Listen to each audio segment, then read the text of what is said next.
The Irrational Confidence Podcast. All right, ladies and gentlemen, welcome to another episode of the Irrational Confidence Podcast. We're talking college football, and fall is in the air. The weather is changing. The leaves are changing. Well, if you're south of the Mason-Dixon, the weather is not changing just about yet, and there's possibly a late season hurricane coming in. But I'm joined by my co-host every single week. Fresh, how you doing, buddy? Doing good. We had a very interesting college football Saturday this past week. Michigan, I'm gonna start off. I apologize. I was a little too judgmental about your offense and your defense, and the defense showed up, played really well, and the offense, it was grown man football. They stole the soul of USC, especially on that last drive. The 8-yard total offense in the second half in that last drive, just marching right down, 2 40-plus yard touchdown runs, and then a 50-yard plus run there to sort of set up the game-winning touchdown on the last drive. Terrell Moore, that offensive line, Michigan as a whole, major respect. You still have some life, you still have a pulse, and you're not done yet. It's not great. Your passing game is still horrendous. But hey, you won in advance, and you're 1-0 in the Big Ten play, and you're still alive for a playoff spot, and that's all that matters right now at the end of September. Fresh, I think that was the focus for a lot of people. Let's stay with that game here real quick before we get into our top 15 there as well. Let me ask you this question, because I spent a lot of time. People are going to look at that game waking up this morning and seeing USC losing in Ann Arbor, and after what USC had done offensively, do you think that was more an indication on USC's defense and offensive line play, or was that the Wolverines picking themselves off the mat and saying, we still have some talent on this football team? Well, first of all, Miller Moss threw three touchdowns. Didn't look that comfortable in the pocket. They could have run the ball. March is nowhere to really foul. There's not much of an impact.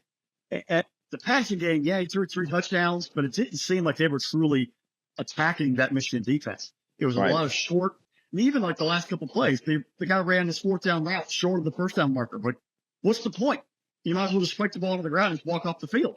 I think that environment, in any kind of road situation, if you go into a hostile road environment in a big game and you let that home team hang around, when you might have the better football team as a whole, they build momentum, and then you get in a hornet's nest. And that's what happened to USC. They got jumped on 14-3 at halftime, and Michigan dominated and ran the ball. They had 2 big runs. That's all they really did the entire half. But your offense could do nothing.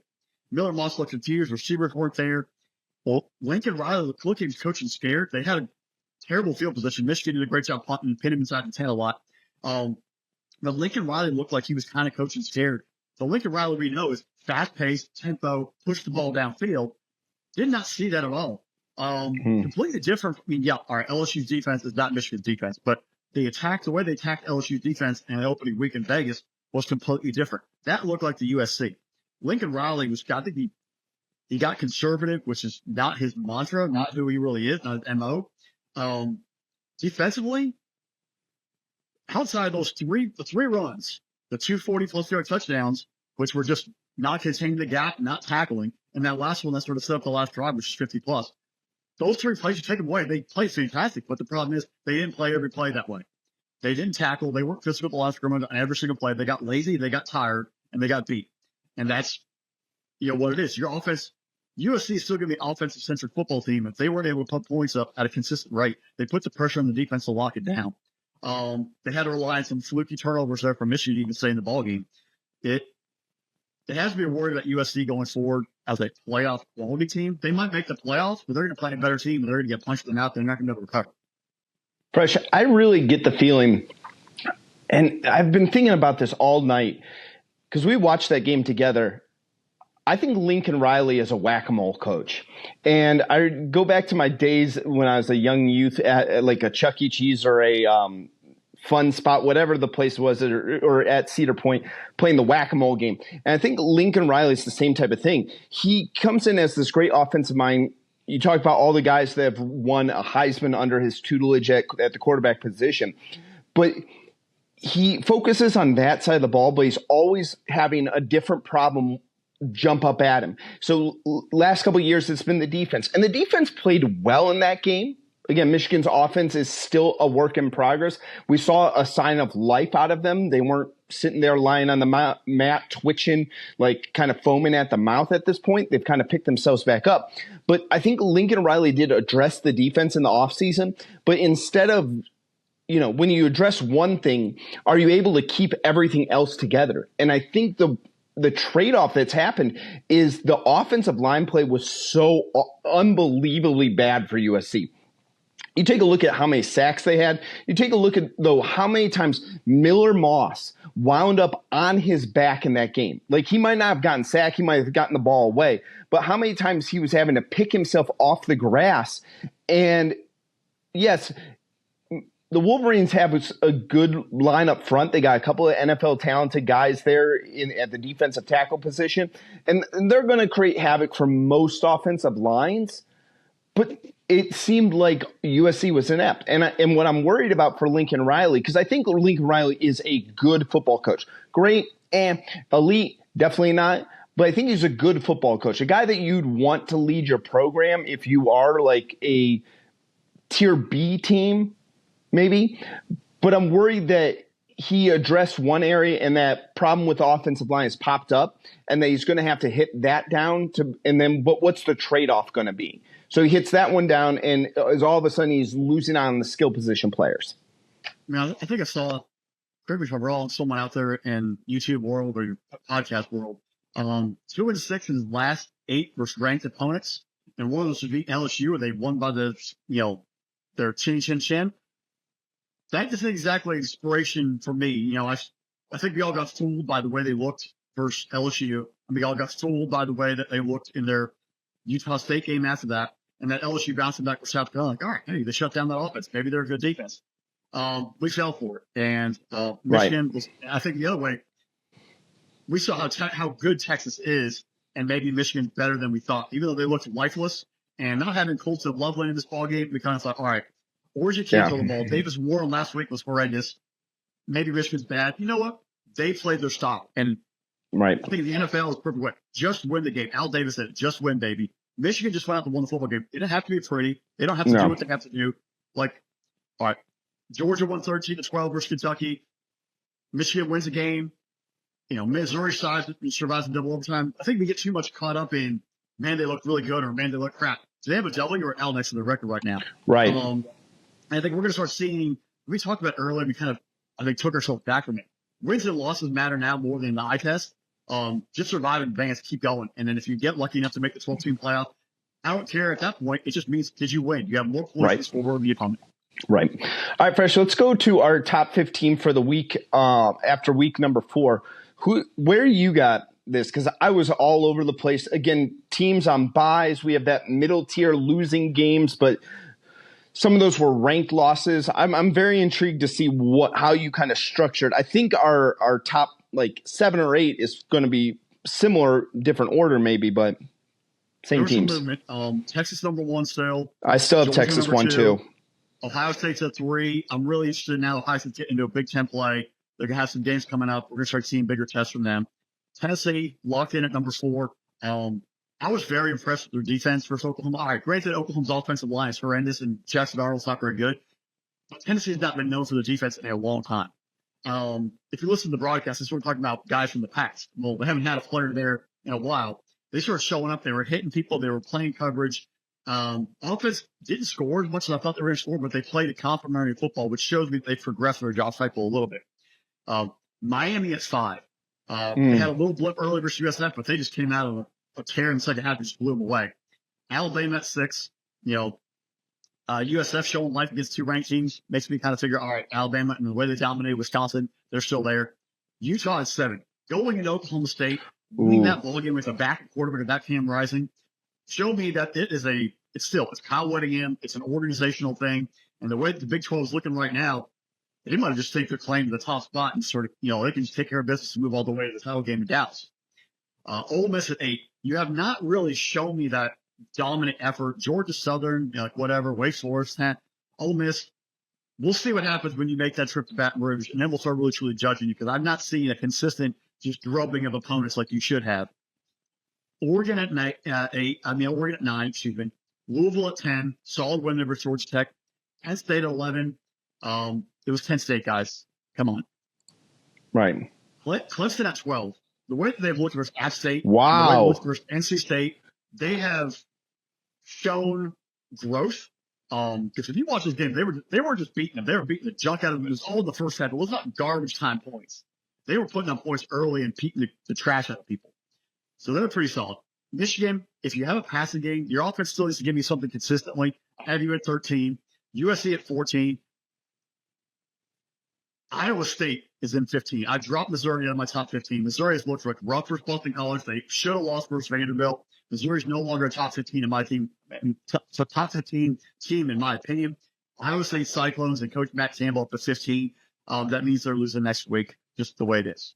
Wow, Fresh. I'm blown away with Clemson there. Clemson right now, I think if Clemson and Michigan met on the field, that would be a heck of a ball game. It would be. It'd be interesting. I need – because who they have next week? They have Stanford next week. In Stanford, they're 1-0 in the ACC. Right. I think just the way I have Clemson there is they haven't just come out and won ball games. They've come out and just destroyed people. We all thought App State was going to win the ball game. We all thought NC State was going to be a little bit better. Obviously, that's proven horribly wrong. I kind of maybe have people questioning is Tennessee actually good because NC State has been god-awful.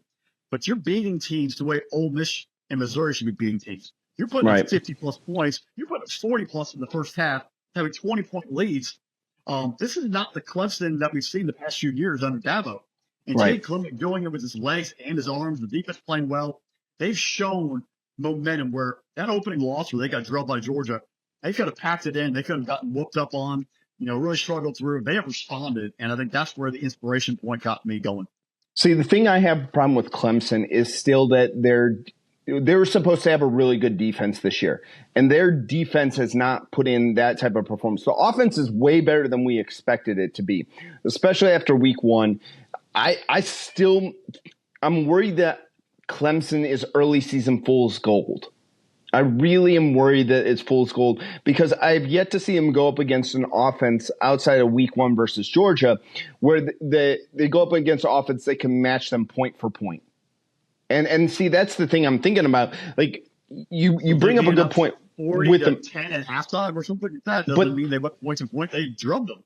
Right, but they 40 to 10 at halftime, but you still then let up 35 total points in the game. I know it's garbage time, but still, if you're a elite level team, you would not have put up the other 25. The standard is the standard. I can see where you're coming from. Okay, so my top 15, a little bit different there. I got Texas still at number 1 here. Texas has easily been the best looking team all season long so far. You thought that they might have like a little bit of a blip going from Arch to from Ewers to Arch, but it looks like this Texas team is rolling right now. I mean, they were in neutral and they beat UL Monroe by 50? They didn't even I have Ohio State at number 2. Again, they have yet to play a single team. They will play a very scrappy Michigan State team that led that game against BC for most of that game. That Michigan State team Smith has got that team recovered nicely from Mel Tucker. I got Georgia sitting at number 3. I moved them in. I moved Alabama around. I had Alabama at number 3 last time. I'm going to put Alabama at 4. I hate really penalizing teams when they're on a bye. So I got Alabama at 4. Miami is my number 5 as well. I think outside of Texas, when we want to talk about teams that have just looked lights out all year long, it's really been Texas and Miami. They have yet to really have anything bad. Again, not knocking teams that are on bye. I gave Oregon a lot of credit last week for that win against Oregon State. I said we want to see it, and they're off this weekend. So the penalty for not playing. I really messed around with them in Tennessee because that Tennessee win in Norman is an impressive win. Just like you said about the defense, I got Tennessee at number 7. Penn State. Outside of the game against Bowling Green, and Bowling Green showing that they might be the toughest 1 and 2 MAC team of all time because they went MAC down. Action, baby. They went down into Kyle Field and gave Texas A&M all they could handle. So I got Penn State at number 8. I'm not going to truly penalize them. Again, they're playing Kent State, who is might be the worst team in college football right now. Ole Miss is at number 9 for me. Again, I want to see Ole Miss play somebody a little more competitively. I got Utah at number 10. I really debated whether to put Utah into like the single digits there. LSU is number 11 for me as well. I'm going to put them in there. I am putting the Wolverines at number 12. That defense has showed me, and again, just like you said, Fresh, if we're going to give credit for Texas being one of the best teams in college football and the number 1 team that looks so impressive, then that loss in week 2 is not as – I mean, it is a bad loss, but it was non-competitive. It is non-competitive, but it is to the number 1 team in our opinion. So that weighs the scale for me as well there. So I'm putting the Wolverines at number 12.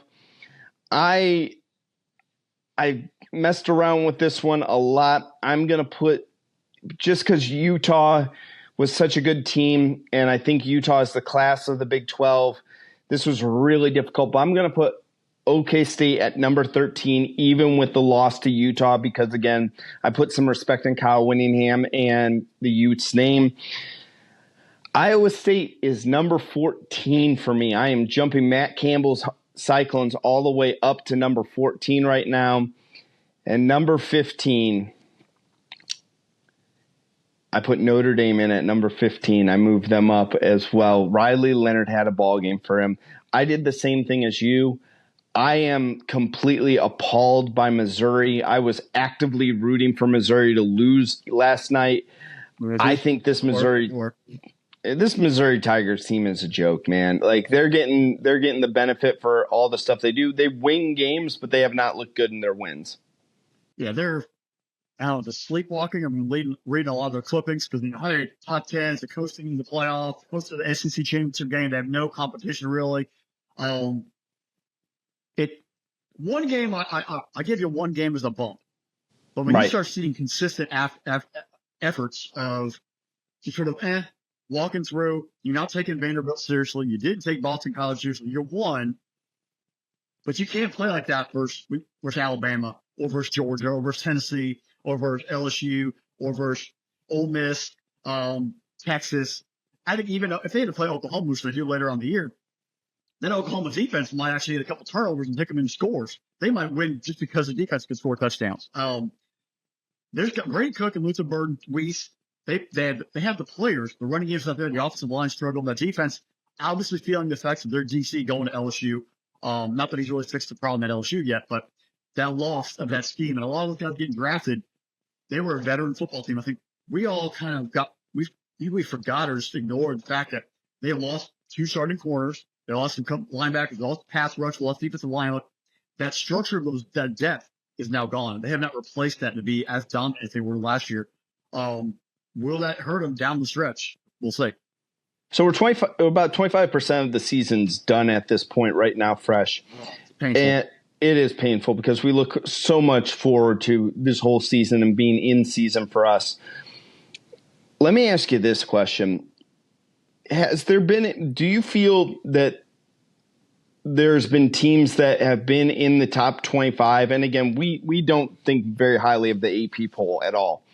Because again, we don't think that these guys watch that a whole lot of college football. Fresh, is there a team that's still maybe in the top 25 that you go outside of winning your conference, there's no way you're making the college football playoff? I mean, any team can go on a run still, obviously. But you're talking about like they're sort of hanging around, but the only way they're not getting out of the Orange Bed, they have to win.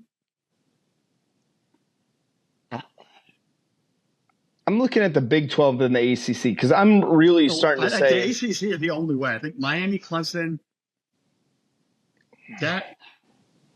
If Miami can probably get in if they go undefeated and maybe lose the title game and get into the Orange Bed. Yeah, I think so. If Clemson wins out and then loses in the championship game, it has to be how bad did they lose? If it was a close game or was it a beatdown? Right. But I think right now, as it says, the Big Ten, you're going to have probably going to have Oregon, Ohio State, locked in. That's 2 spots. You have a group of 5 guys. That's 3 teams.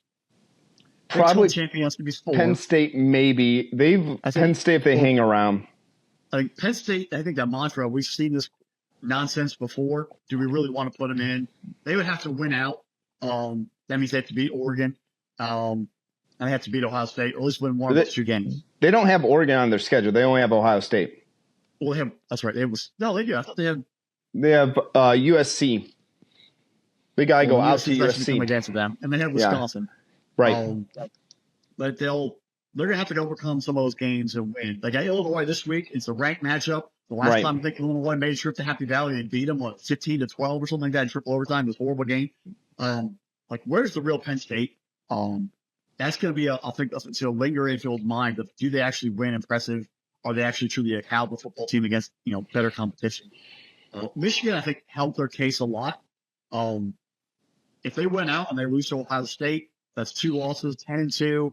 Could be a fringe, playoff team or seek themselves in. I think this USC win really saves their season, if you will, as they move down the rest of the gauntlet schedule. But yeah, I think the ACC, just because we're looking at, we all had hope for Virginia Tech, NC State, they're both terrible. Florida State's horrendous. God. Georgia Tech, we thought was going to be back, and they lost 2 games in a row. Mm-hmm. Syracuse, we thought they were good. They beat Georgia Tech, and then they lose to Stanford. Pitt's 4-0, but Pitt's offense is looking better. But I really trust them to be an ACC title contender. Virginia's North Carolina's horrible. NC State terrible. Duke's not a contender. Cincinnati, the ACC is going to be a brand of mediocre football. So it's going to be Clemson right now in Miami, and if Clemson stumbles again, it's Miami for them, and there should be the only spot. Right. And I feel like everything you're saying, we could almost like rewind it and swap out the names and say, this is the Big 12. Well, I think the Big 12, you're going to get Utah, there. Definitely. And Utah will be a lock, and then there's going to be that scramble of, right now it's early, but you got BYU with undefeated. That was a huge win. Kansas State, I think they really hurt themselves by getting stomped by BYU. That's going to stick in people's memory, even though it's so late at night. People still remember it. Plus, people now on Twitter saying they're going to do certain things if their team loses. Can we stop this, guys? Because someone's going to get really hurt. It's funny, but you end up paying the price for it. Oklahoma State. Yeah, you lost by 3 points at home. Ollie Gordon's been horrendous. You have not seen him do what he's supposed to do.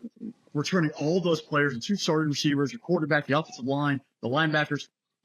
It struggled versus Arkansas. They did look like this whole yesterday versus Utah. They're not the same team. And if I'm like on the committee, I'm like, okay, this is just the same, an underachieving Mike Gundy football team. It's nothing different. So I'm not too worried about them. Colorado, yeah, they're 3-1, but that's not a playoff team, folks. They're hard games are coming, and they're going to get stomped. Right. They survived Baylor on a miracle. The Big 12, I think you're going to have maybe 2 teams. SEC and Big 10 are going to fill out that playoff spot. The playoff, committee with about 8 teams. All right, flip the question here. Outside looking in, who's 25% of the way done, quarter of the way into the season? Who is the team that you're looking at going, if they keep this up, this is a team that could screw around and wind up making the college football playoff? I got a couple. I like UCF is sneaky. They have some talent on offense. They can maybe make some plays for the Big 12. If they could get through an offensive shootout, they have to come up with Colorado. They can work themselves through that gauntlet. Iowa State, like you mentioned earlier, I think they're there. From an SEC perspective, outside of the schools we already kind of listed, I don't see anyone sneaking in under the radar just because so much of the spotlight's there. Big 10, Rutgers is always kind of, their schedule is there. They just beat Virginia Tech. They have an ACC win. If Rutgers can move through, they don't have to play any of the big boys. They can make themselves into that conversation and be there. I think Nebraska blew their chance. Illinois, Illinois making noise. I don't see them as a true contender. Seeing them will end up triple up eventually. They have 3 really rough games, Illinois. So I think Rutgers has an interesting conversation. Like they might be that one team we all kind of forget about before the end. It's like, hey, they're 10-2. So Illinois has in their next 4 games, Illinois has got to deal with Penn State, like we talked about earlier in the show here. Then they have to go all the way out to they got to go out to Oregon. And they also have – so their next games are on the road at Penn State, Then they got the Wolverines at home in middle of October. And then at the end of October, they got to go out to Oregon. If they can Illinois has to make it through the month of Oregon with one loss. If they make it through the month of Oregon with one loss, it would not shock me to see them being right around that 12-11 ranking piece, because that means that they'll have 2 wins either against Penn State, the Wolverines, and Oregon, some sort of combination of those. They'll be 2-1 against those teams. Plus, you got the win already over Nebraska. So you're talking about having a 3-1 ranked win. I think Illinois could be that dark horse type of sleeper. Again, a lot of football left to be played. We're kind of projecting here as well. Again, I also look at a team like Louisville that we really haven't talked a ton about Louisville, but again, they could be set up. We're going to know a lot about them. We're going to know a lot about them when they have to play Notre Dame. We're going to learn.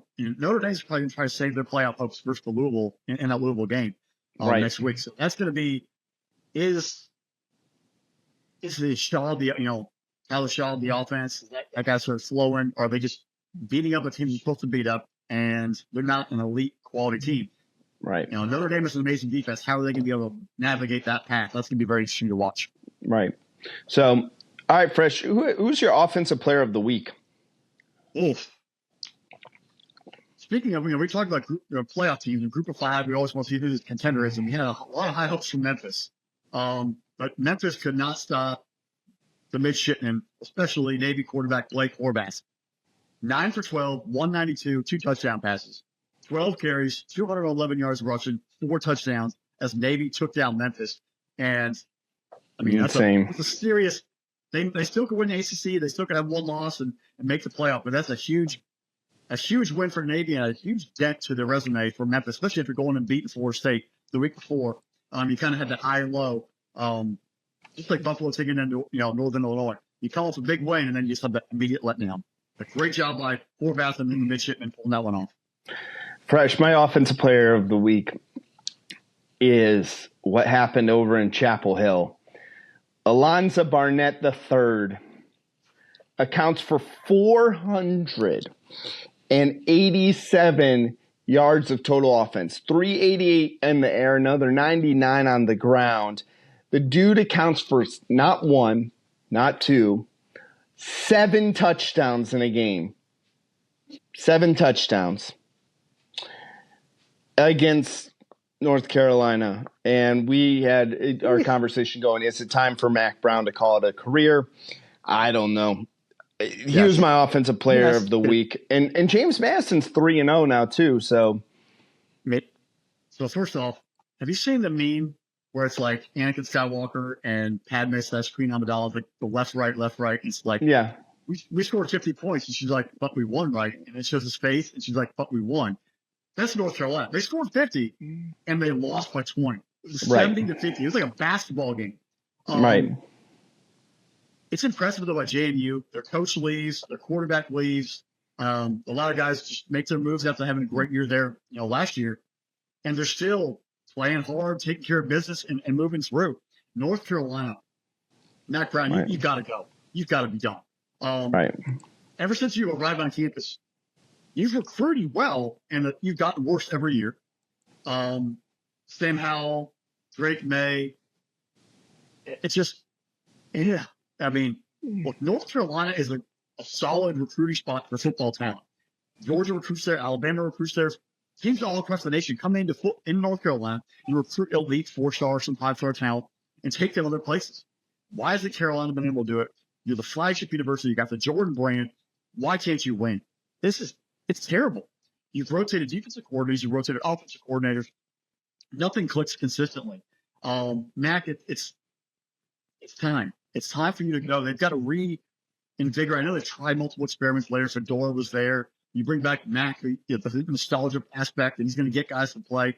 He can't relate to these kids. He's 75, 80 years old? Like, it's time, dude. 73. He's still like it. You need to just let somebody else take over. You're 3-1, but even in your 3 wins, you've struggled to get those W's. You've been very lucky. Right. And it's not because Max Johnson got hurt. This team was already going to be in trouble with Max Johnson, the quarterback. We saw it with Minnesota. They couldn't move the football. there's got to be a personal understanding of like, I need to leave. I cannot relate to recruit. I got to bring them. We just got like fresh blood and restart it over. The school can sell itself for the most part, but you need a coach there to finish it and get them over the top. And that's it's time. Yeah. 70 points to an SDS team like that is terrible. Sun Belt team. It's terrible. Right. My defensive player of the week, Fresh, I didn't give it just to one. I gave it to a whole team this week, and I went with the Penn State Nittany Lions. I understand it's Kent State. I get all that. You know, people are going to jump into the comment section and be like, oh, you know, you're beating up on Mac school. You only allowed 67 yards of total offense. Like, Kent State's not good, but they were 1.4 yards a pass, 1.6 yards a run. And they only allowed Kent State to run 43 total plays on offense. I don't care who you're going against. Kent State is still a D1 football team. This is not a FCS team, although most FCS teams would probably beat Kent State. Maybe some D2 teams might beat Kent State. But still, to just completely shut down a team and keep them under 70 yards of total offense, I don't care who you are. That's an impressive feat. So I gave that entire defensive team my player of the week on the defensive side of the football. I mean, you shut down an opponent, you get a shutout, big win. My defensive player, in a losing effort, Oklahoma State safety Trey Rucker led the team with 14 tackles and had 2 interceptions. In a 22-19 game, he made the difference. And if offensively the Cowpokes could have scored a touchdown or had an extra drive, they would have won. So he played his butt off and gave them a chance to win. So big on Rucker to keep the Cowboys in that game and almost have a chance to win. Right. So, Fresh, there's a couple of candidates here. Over the weekend, best game of the weekend. I've gone back and forth. This is a tough one. I want to say Missouri Vandy, but I'm going to go with Michigan State and Boston College. That's a good one. Two teams that are trying to still find identities and get their programs off the mat. And it's a sneaky great matchup. I don't think we really expected to be good, but Aiden Childs, you live by the sword, you die by the sword. He had a couple great touchdown passes, had a couple terrible interceptions, but you saw life from Michigan State. They were competing every single time. You mentioned Jonathan Smith earlier. Right. He's got them organized. This is not looking like a team that's just, they walk out in their green little jerseys and they just get the doors beat off of them. And they go back, they get their meal money, they hop on the bus, they slide back to East Lansing, and they're done. They showed up, they're ready to compete. The culture is already changing in East Lansing. And the same thing, the culture is changing in Chestnut Hill.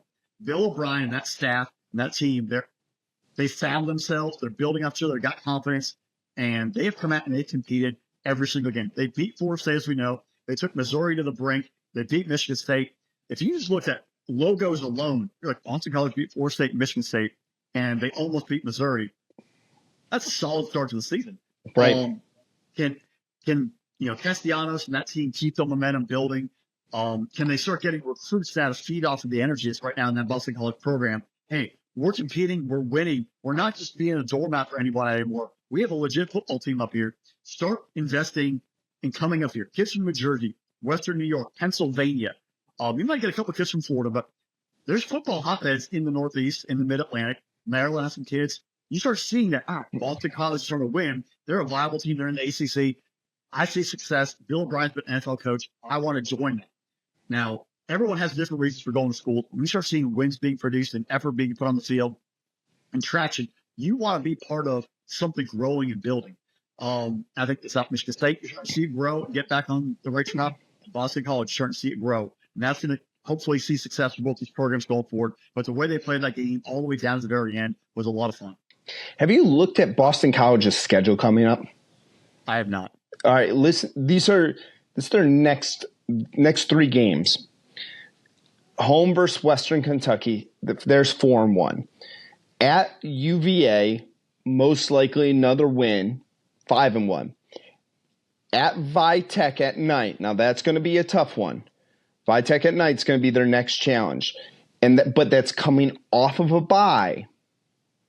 Then they're at home versus Louisville. There is a path that game against Louisville, BC is 6-1. They're easily, if they're 6-1, they're a top 15 team. Game day could even be there. I don't know what week that is on the schedule, but that could be an interesting game day if Louisville pulls off a beats Notre Dame and they keep moving. It's the week before Halloween. It's that weekend. It's the week you're in Vegas. It's the week we're in Vegas. That would be actually, if they both made it that far, that'd be pretty cool. Yeah. And that's a Friday. No, it won't be in because that's a Friday night kickoff.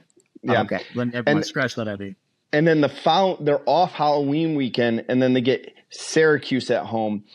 If they got I'm going to be honest with you, Fresh. There is a pathway for Bill O'Brien to have Boston College reasonably at 10-2 by the end of the year. 8-4 at worst. It's funny how we talk about 10-win seasons. 10 wins for Alabama is a terrible season. Right. 10 wins for Ohio State is a terrible year. 10 wins for Boston College is historic. 10 wins for NC State would be historic. So it's context and expectations where it comes into play where that's the beauty about college sports. NFL, everyone wants to be parity. It wants to be 8, 9, 9, and 8. And in college football, oh my God, we have a chance to win 9 games this year, 10 wins. We get to go to a legit bowl game. That is energy to a fan base, it's energy to a team. And that's something you hang banners for. But in other schools, that gets coaches fired. So it just shows time and place and context and expectations of growing programs. Right. All right, Fresh. Well, let's put a bow on week number 4 here as well. Ladies and gentlemen, hey, before you head on out of here, hit that subscribe button, hit the notification bell, get notified every single time we drop a new episode. We're cruising our way to 2,000 subscribers to the channel, and we will have a loaded, and I mean week number 5 is absolutely loaded, so we will be doing a preview episode for week number 5. Follow us on the socials, follow us, interact with us on Twitter, leave us comments down here on the YouTube as well. Make sure you're visiting SpinnableSports.com because the Irrational Confidence Podcast is part of SpinnableSports.com. Special thanks to our producer, Drew. Without him, none of this is possible. Really appreciate all the work he does behind the scenes. And leave us that 5-star review because you guys know Fresh and I, we're those 2 5-star prospects. Fresh, that's all I got on week number 4. It's a great time to be alive. We're last weekend of September. Ooh, can't believe it's here already. Temperatures here in Florida will drop from 90 to 85 during the week. It's fall. All's here, buddy. Let's go. Hit us up in every way possible. Spread the word. You want to get the interaction as much as possible. YouTube channel is booming. Keep that going. We're almost at 2,000. And we'll talk to you guys with our preview episode. Bye, y'all.